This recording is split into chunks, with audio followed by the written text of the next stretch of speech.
Lomé, Togo, Pana, moins les Togolais n'ont pas encore vu le bout du tunnel dans leur lutte pour l'instauration de la démocratie, a affirmé à la Pana ce lundi, Eloi Cousso, le coordinateur général du mouvement patriotique du 5 octobre, Mo5, qui a célébré, le 5 octobre dernier, les 34 ans du soulèvement populaire organisé par des jeunes Togolais en 1990 pour asseoir un état de droit. Dans un communiqué également parvenu ce lundi à la Pana à Lomé, le coordinateur général, Eloi Cousso, qui reconnaît les difficultés qui jonchent cette quête vers plus de liberté, souligne que force est de constater, répétons-le, avec amertume et un sentiment de gâchis, que la rente de ces inestimables sacrifices n'est pas au rendez-vous et que 34 ans après le 5 octobre 1990, les Togolais n'ont pas encore réussi à voir le bout du tunnel. Il déplore les arrestations d'opposants, l'interdiction des manifestations publiques, l'arbitraire, le musellement de la presse,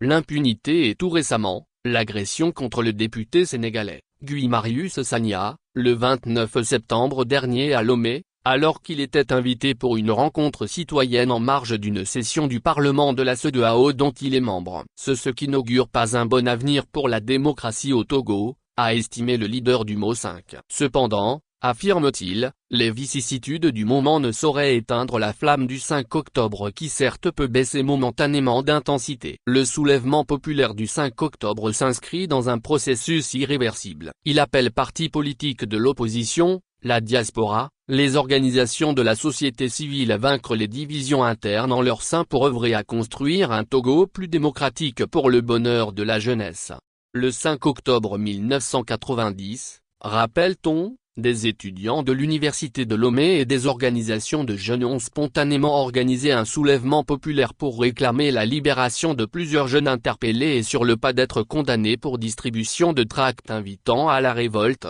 Le palais de justice de Lomé qui abritait le procès a été envahi et des jeunes se sont mobilisés dans des lieux névralgiques de la capitale, ND et LR, parfois en procédant à des dégradations de biens publics, et à l'intérieur du pays pour réclamer leur libération et l'instauration de la démocratie. Eyade Magna Simbé, 1967-2005, père de l'actuel président Forgna Simbé, au pouvoir depuis 2005, était contraint d'organiser une conférence nationale pour permettre l'officialisation des partis politiques et la formation d'un gouvernement d'union nationale pour calmer les ardeurs des Togolais. 0 Panafa /JSG 07 oct 2024